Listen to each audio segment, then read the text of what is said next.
Weekly એક્સપાયરીના દિવસે બજારમાં consolidation, Sensex અને નિફ્ટી ઘટાડા સાથે બંધ. મિડ કેપ ઇન્ડેક્સનું record closing.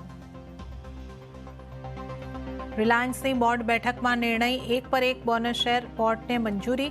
Authorise share capital વધારવાને પણ મંજૂરી. Authorise share capital ₹50 lakh crore કરવાને બોર્ડની મંજૂરી. ઓટો કંપનીઓની સ્પીડ પર લાગી શકે છે બ્રેક. ઓટો કંપનીઓની સંસ્થા ફાડા તરફથી ચેતવણી. વધતી ઇન્વેન્ટરીને લઈ ફાડા ચિંતિત.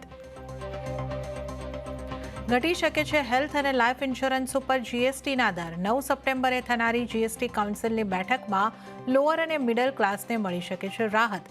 વાર્ષિક ₹50,000 સુધીના પ્રીમિયમ ચૂકવણી પર ફક્ત 5% જીએસટી લગાવવા પર વિચાર. સીએનબીસી બજારના એક્સક્લુઝિવ સમાચાર. અને ભારત સિંગાપુર વચ્ચે 4 મહત્વના કરાર. ડિજિટલ ટેકનોલોજી અને સેમિકન્ડક્ટરમાં વધારશે સહયોગ. વડાપ્રધાન મોદીએ સિંગાપુર પીએમની સાથે સેમિકન્ડક્ટર પ્લાન્ટની લીધી મુલાકાત. ઉત્તર ગુજરાતમાં આજે અતિ ભારે વરસાદની આગાહી. રાજ્યમાં 7 દિવસ સાર્વત્રિક વરસાદની આગાહી. અને ઉત્તર ગુજરાતમાં બનાસકાંઠા, પાટણ, અંબાજીથી બજારમાં વહી નદીઓ. પાલનપુરના રસ્તાઓ પાણીમાં ગરકાવ.